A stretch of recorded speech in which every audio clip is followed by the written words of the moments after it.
Bonjour à tous et très heureux de vous retrouver pour ce nouveau numéro de jour de match. Alors aujourd'hui, une émission entièrement consacrée à nos Lions du RNR et bien sûr, pour en parler, nos invités. Richard Hill, l'entraîneur, le chef de meute. Bonjour Richard. Bonjour. Et puis Thomas Leno, deuxième ligne du RNR. Bonjour Thomas. Bonjour. Richard, on va commencer par un retour rapide sur la défaite à Perpignan. Très rapide. Très rapide, voilà. On va pas revenir sur le score, Ouais. puisque la défaite est, voilà, somme toute assez logique quand même chez le leader. Mais c'est surtout, ce qui est embêtant, c'est plus la casse qu'il y a eu. Oui, on a joué, on voyait presque la même équipe qui a fait un exploit contre Oyonnax. Ouais. En espérant que peut-être la même équipe pouvait faire un autre exploit contre Perpignan, mais c'était trop compliqué. C'était la fête, c'est la fête des Catalans Ouais. pendant le week-end. Et il y avait du monde, le stade était plein, le président de Catalogne était là. Et c'était vraiment la fête et les joueurs de Perpignan étaient déterminés de nous battre, surtout après leur défaite Eh oui. chez nous à Voilà, oui. domicile. Et malheureusement, oui, on avait des casses. Même après 2 minutes, on a perdu 2 joueurs. Ouais. Un jeune Baptiste Lafont avec une commotion cérébrale et Thomas Tuvalo, malheureusement, qui se fait casser le bras. Donc ça, pour lui, la saison est terminée. Donc on s'arrive après 2 minutes. Ça déstabilise l'équipe. Les remplaçants qui n'attendaient pas de Ouais. entrer à ce Sitôt. moment-là. Après ça, on avait un autre deuxième ligne, Luca Casa, qui a fait une commotion cérébrale, Aquila Tabolavo en torse du genou, Bastien Fuster qui a pris un grand plaquage ici sur la poitrine et dû sortir à la mi-temps. Donc malheureusement, c'était un match comme ça. Perpignan était à fond, ils ont joué très très bien. Le public qui était bien derrière leur équipe et c'était très compliqué. Mais bonne expérience quand même pour tous les joueurs qui ont joué. Oui, alors tu disais, c'est vrai qu'on parlait de la casse. Le RNR, vous avez recruté aussi 2 jokers pour terminer la saison. Est-ce que tu peux nous les présenter un petit peu et puis nous dire un petit peu ce qu'ils vont apporter Non, pas encore parce qu'ils ne sont pas arrivés pour l'instant. D'accord. On espère qu'on peut recruter les joueurs, mais pour l'instant, on n'a pas les joueurs pour remplacer nos casses. Donc, ça devient un peu Ouais. urgent en ce moment. Là, il y a Baptiste Lafont qui est arrivé. Baptiste, oui, oui, un jeune, oui, je peux parler de lui en prête de Racing, mais 2 minutes. Oui. Avec nous, c'est dommage pour lui, il était très très déçu, bien sûr.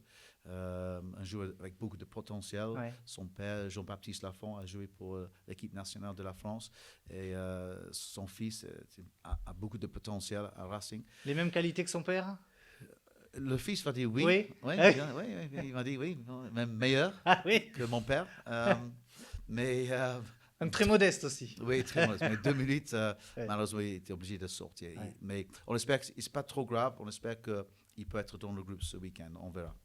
Et puis la lutte pour le maintien, Richard, elle semble désormais concerner plus que 2 équipes. Le RNR et Aurillac, Valence Ouais. semble quand même bien décroché. Il vous reste 8 matchs à jouer, 5 matchs à domicile pour chacun, pour Aurillac et pour le RNR. Autant dire que tout est encore très très possible. Oui, oui. Actuellement, je suis dans la position où j'avais prévu Ouais. au début de la saison. J'avais dit que si on a de la chance, le dernier match contre Biarritz sera le match définitif, si on a de la chance. Et si une autre équipe est en difficulté. Et en ce moment, oui, Aurillac est en difficulté. Ils ont 5 matchs à domicile, mais matchs plus difficiles que nos matchs à domicile. Donc, on a bien parlé avec Nevers et Colomiers et Angoulême. Et ils disent, oh, on va aller les battre. Et on espère que les équipes comme Nevers, comme Carcassonne, comme Colomiers, comme Angoulême vont emmener le meilleur joueur. Ouais. Et si Aurillac perd un des matchs à domicile, on a une bonne opportunité de rattraper les points. Oui, et puis Thomas, à l'extérieur aussi, parce que c'est vrai à part Grenoble, à part Perpignan, puis peut-être Mont-de-Marsan, vous avez toujours fait de belles parties à l'extérieur. C'est peut-être aussi l'occasion d'aller essayer de gratter des points à l'extérieur. Ah oui, c'est ça, c'est des matchs qu'on devra prendre en compte, des matchs qui vont être importants pour nous. Il nous reste, comme disait Richard, plus de matchs à domicile qu'Aurillac, mais peut-être que ça ne suffira pas, donc il faudra aller chercher des points à l'extérieur. Ouais, et continuer. C'est vrai que vous êtes une équipe très accrocheuse. Il vous avez pas manqué beaucoup sur les matchs allés pour l'emporter à l'extérieur. Ouais, c'est ça, sur des matchs comme, notamment je pense à Biarritz où on a un essai refusé. Bon, voilà, c'est des actions litigieuses, mais c'est des matchs qu'on perd de peu, qu'on aurait pu gagner, comme à Aix, Province, ouais. comme à Béziers, comme à Angoulême, le deuxième match de la saison, je crois. Donc, c'est vrai qu'on n'est pas loin à chaque fois. On a réussi à le faire. On a réussi à faire une belle victoire à Oyo et ça serait bien qu'on puisse à nouveau gagner à l'extérieur sur les matchs qui restent d'ici la fin de la saison. Oui, et puis ça passera, j'imagine, aussi par des grosses performances du PAC, du RNR. Je t'en parle parce que toi, tu es deuxième ligne, tu étais au cœur, au cœur de ces avants du RNR qui sont quand même une vraie satisfaction depuis le début de la saison. Et puis on a l'impression que de match en match, vous montez encore plus en puissance. Oui, il y a des secteurs, je pense, où on est assez, enfin, comment dire, où c'est nos points forts en fait. On peut parler de la défense des Mauls.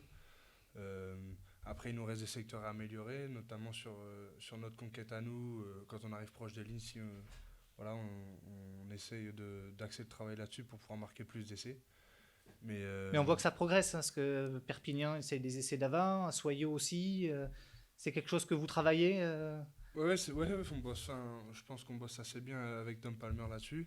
Et tous les avants sont assez concernés sur le fait qu'il faut marquer des essais devant. Ouais. Surtout quand on arrive proche des lignes. On a eu du mal contre Angoulême, donc on avait bien bossé ça cette semaine. Perpignan, on est arrivé que 2 fois finalement très proche de la ligne et on a marqué 2 fois assez rapidement. Donc voilà, c'est un secteur qu'on travaille et on espère qu'on va s'améliorer encore d'ici la fin de saison. Ouais. Et puis vendredi, Richard, c'est Mont-de-Marsan que vous recevez à Mermoz à 20h. Alors Mont-de-Marsan, une équipe très performante à domicile, mais qu'on trouve peut-être un peu plus fragile à l'extérieur. Comment vous allez aborder ce match, Richard? D'abord, on a regardé le météo et Oui. je pense que le terrain sera assez gras.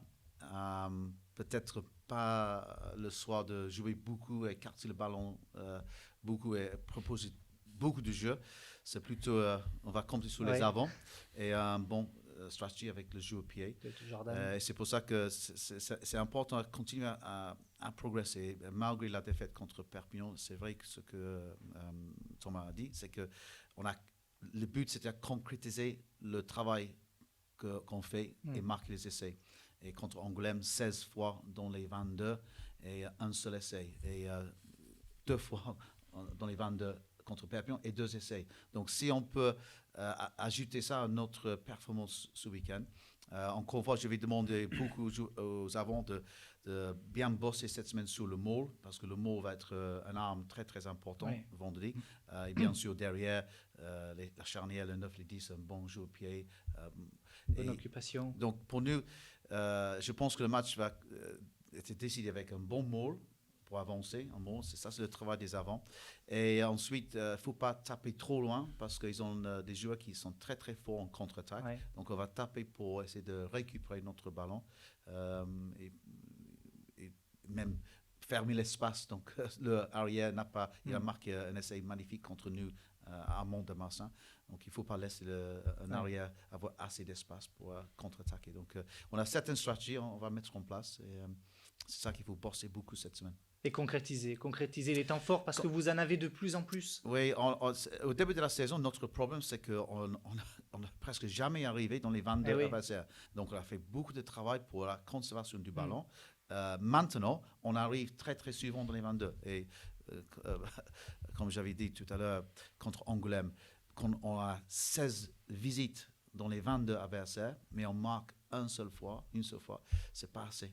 Il faut concrétiser le travail. Donc, si, contre Mont-de-Marsan, on peut faire la même chose, arriver 16 fois ou même plus dans les 22, normalement, on devrait marquer 3, 4, 5 essais et le match est terminé. Qu'est-ce qui vous manque justement, Thomas, dans ces 22 mètres pour concrétiser? Est-ce que c'est un peu de patience? Est-ce que c'est un peu d'expérience? Non, je pense pas. Pour parler de la conquête, pour parler de la touche, c'est vrai que sur des mauls, peut-être qu'on va un peu trop vite et qu'on n'attend pas d'être assez structuré. Peut-être aussi un petit peu de vice. Oui. Et après, je pense que quand on arrive dans les 22 sur le jeu courant et tout ça, peut-être qu'il nous manque pas de la patience parce qu'on a notre plan de jeu défini et on arrive à suivre ce qu'on doit faire, mais peut-être la finition, une passe un peu meilleure, un soutien un peu plus proche pour pas se faire gratter un ballon. Voilà. Et surtout, je pense que quelque chose qui pourrait être bénéfique pour nous, c'est que quand on a un avantage ou quelque chose, pas de suite stopper l'action et essayer de jouer le coup à fond. Ah oui, faut tenter, peut-être que voilà, c'est des ballons sur lesquels on peut marquer. Mettre un peu de folie de temps en temps.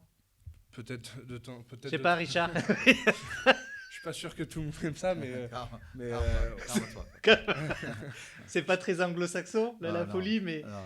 on aimerait peut-être, enfin, ou des fois, on a le sentiment que Oui, manquerait peut-être une non, petite étincelle de temps en temps. C'est vrai que notre problème, franchement, c'était qu'on était un peu trop imprévisible.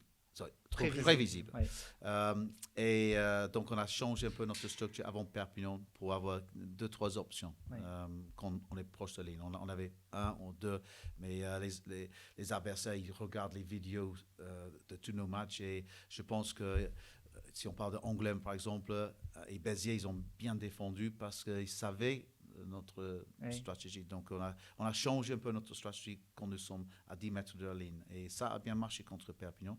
Et si on va travailler encore une fois cette semaine pour peut-être changer 2-3 trucs et être moins prévisible. Ouais, sur les lignes arrières, est-ce que je sais pas, est-ce que depuis le début de la saison, ça fait 22 matchs, comment tu analyses les performances de tes lignes arrières, Richard? Notre ligne. Oui. Ouais, on veut marquer plus d'essais, c'est Oui, vrai. oui. Mais on manque un peu de vitesse dans la ligne de 3/4. Donc, les autres équipes contre qui on joue, franchement, ils ont 2-3 joueurs qui sont rapides. Et des fois, rugby, on compte sur les avants qui sont très costauds pour avancer et les 3/4 derrière qui ont de vitesse. Oui. Et en ce moment, il faut toujours travailler un peu plus pour nous pour arriver à franchir la ligne parce qu'on n'a pas 3, 4, 5 joueurs avec de vraie vitesse pour franchir la ligne. Donc, il faut qu'on travaille un peu plus pour arriver au même but. Oui. Et puis peut-être aussi ces fins de match. Ah. Est-ce que c'est quelque chose dont vous parlez, vous tu parles avec le groupe un petit peu, ouais. Comment corriger Est-ce que c'est possible? Oui, il y a plusieurs solutions. On a 2 minutes qui restent et on mène le score, par exemple. Et en ce moment, on essaye plusieurs. Oui, parce qu'on a vu qui justement. Ouais. Soit on garde le ballon, essaie de garder le ballon, ça marche contre pas. Béziers. On tape en dessus, ça marche contre pas. Soyaux. Donc il faut trouver, avant ce week-end, il faut trouver si on peut concrétiser le travail qu'on fait. Il n'y aura pas besoin de trembler. Exactement. Si on marque 2, 3, 4 essais, c'est pas nécessaire. Mais si on arrive vendredi soir, 2 minutes qui restent, on mène le score, on va bien discuter comment on va gérer la situation. Oui, et puis les matchs à domicile, maintenant c'est des matchs qu'il faut tout gagner à domicile. Ouais, et on aura les joueurs qui sont frais. L'équipe qui est à Perpignan ne sera pas la même équipe qui va jouer vendredi.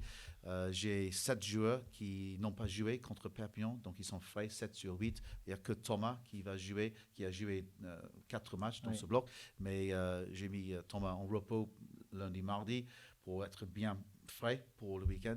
Donc, il n'y a pas d'excuse devant, dont peut-être le bout avec la pluie.